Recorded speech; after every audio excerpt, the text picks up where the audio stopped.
Love's warrior. My eyes strained against the thick, inky darkness of my room, the only source of light a thin sliver seeping through the open door from the hallway. It barely illuminated the outline of my roommate's body, but beyond that, there was nothing but an endless void. Dampness clung to my skin and hair like a cold, misty fog.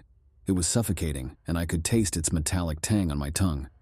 As I stretched out my hand in front of me, it disappeared into the blackness. The familiar objects in my room took on a menacing presence. My desk loomed like a hulking beast in the corner, and the posters on my wall seemed to mock me with their distorted shapes.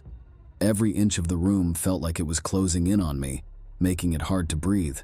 This wasn't just darkness, it was like being swallowed by an eternal night. Lying in bed, I was suddenly aware of a presence looming over me. My muscles tensed and my heart raced as I struggled to move, but I found myself paralyzed. A distant voice hummed in the background, growing louder and more sinister with each passing second. The air in the room grew colder, and I felt a weight on my chest as if someone was sitting on top of me. Panic set in as I tried to scream for help, but no sound escaped my lips. That's when I saw them, a pair of glowing red eyes staring intently at me from just inches away. They seemed to bore into my soul, searching for something. I couldn't look away, even though every fiber of my being screamed to do so. As the eyes drew closer, a low whisper echoed in my ear. "You can't escape me." The weight atop me grew heavier, and I knew that whatever was with me was malevolent. It had no intention of letting me go. Just as I thought I couldn't take it anymore, my roommate stirred, and the presence vanished. The room returned to its normal temperature, and the voice faded away, leaving behind only a sense of lingering fear and unease. I woke up gasping for air, my body soaked in sweat. My roommate, Missy, lay sound asleep in the other bed, unaware of the terror I had just experienced. But even as I turned to her for comfort, I knew she would be of no help. For days I was haunted by a malevolent presence with glowing red eyes. Every time I slept, it felt like it was suffocating me, its presence looming closer and closer until I thought I would be consumed by darkness. Sleep became a luxury, and even during the day I found myself plagued by terrifying nightmares. Missy noticed the change in me, but how could I explain something so inexplicable? One night, as I tried to fall asleep, I saw Missy standing at the foot of my bed. Her eyes were open but empty, and behind her glowed those fiery red orbs. As I reached out to shake her awake, a jolt of electricity shot through me and I recoiled in shock. The presence emerged from behind Missy, showing itself for all its wickedness. Tears blurred my vision as I struggled to break the intense gaze that held me captive. My hands shook as I fumbled for something, anything to anchor me in reality. And then I saw it, a photo of my family on the bedside table. Their smiling faces brought a wave of warmth and love over me, and I clung to their image as if it were my lifeline. Their names echoed in my mind as I begged for their protection against the malevolent entity that threatened to consume me.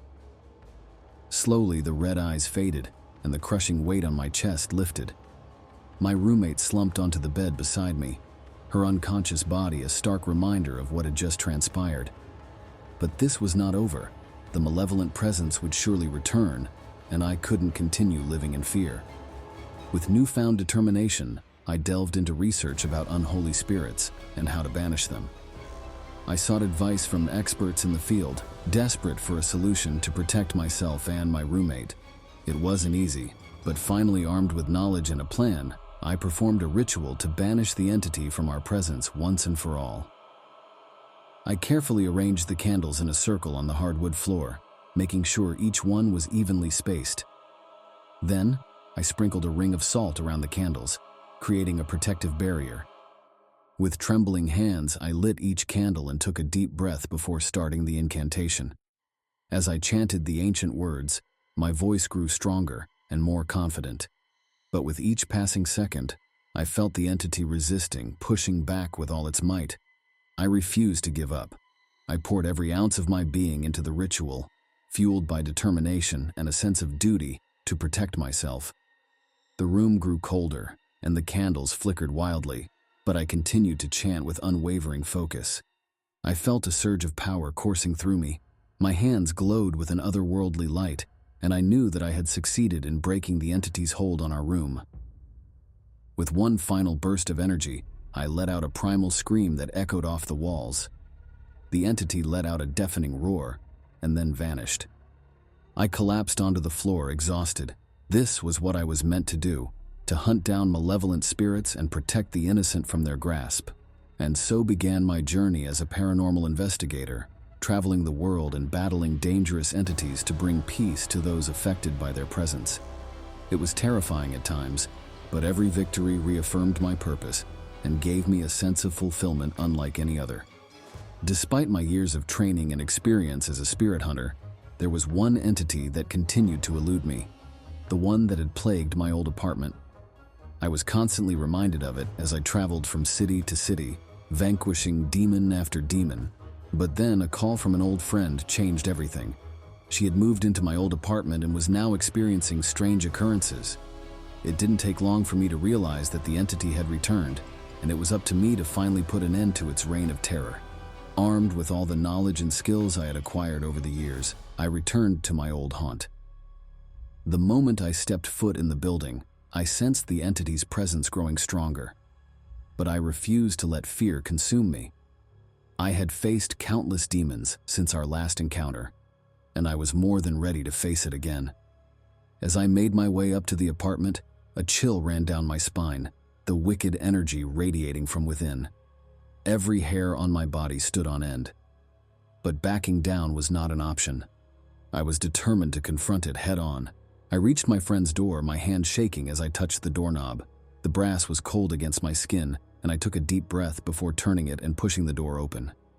Inside, the room was dark except for flickering candles that lined the walls. Shadows danced around me, making my heart race with fear.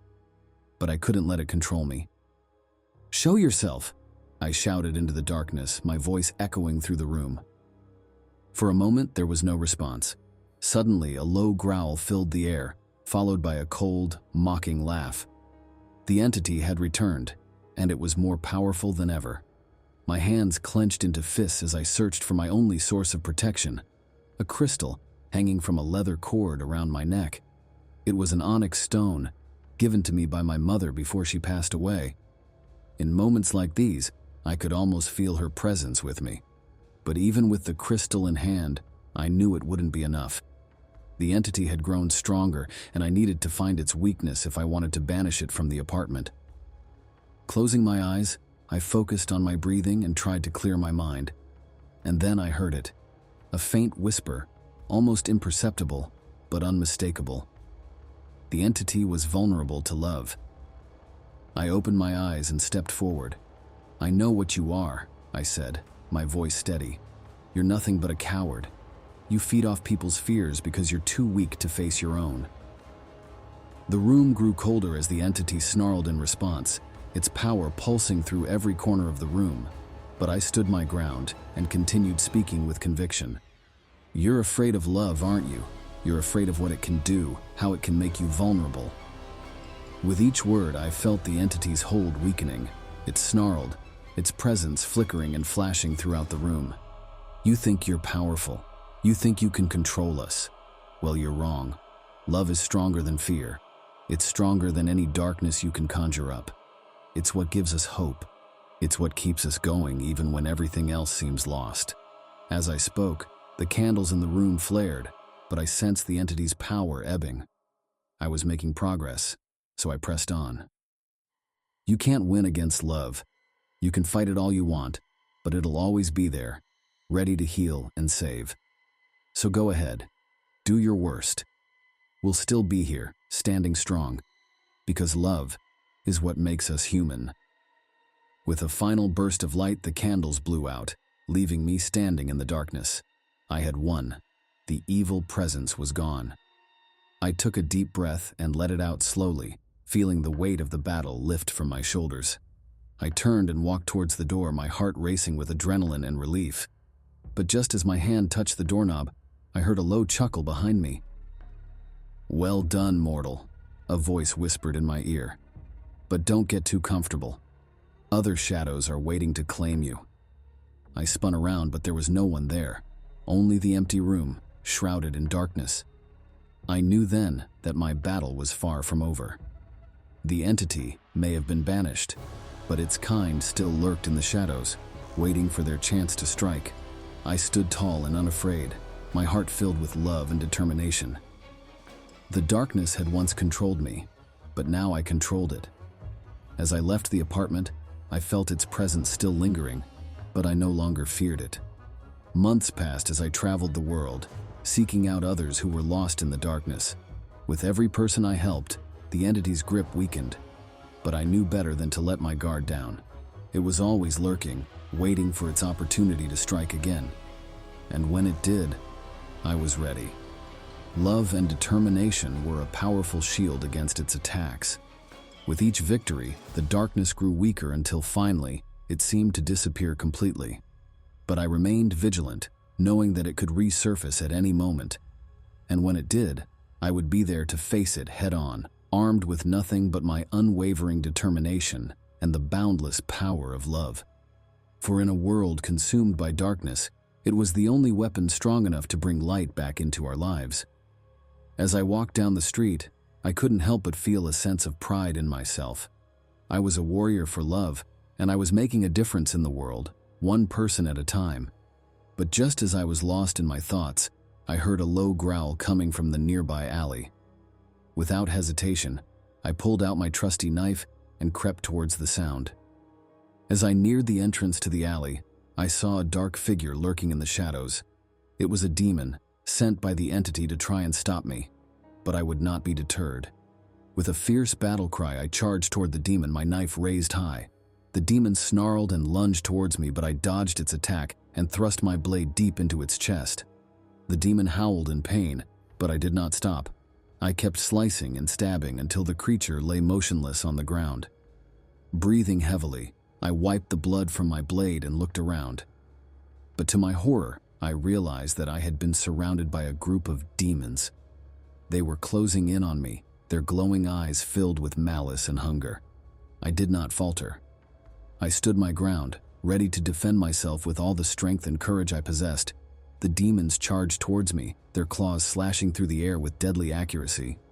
But I was fast and agile, dodging their attacks and striking back with my knife. Soon, the ground was littered with demon corpses, and the survivors retreated into the shadows. With my heart racing and adrenaline still coursing through my veins, I took a deep breath and steadied myself. For I was a true warrior, ready to battle for what was right and just. With my back to the graffiti-covered alley, I gazed ahead toward the unknown challenges that lay in wait, but I refused to let fear consume me. The weight of my blade on my hip and fierce determination in my heart was all I needed. Love and a burning purpose to protect fueled my steps as I marched forward, ready to face any obstacle that dared to stand in my way.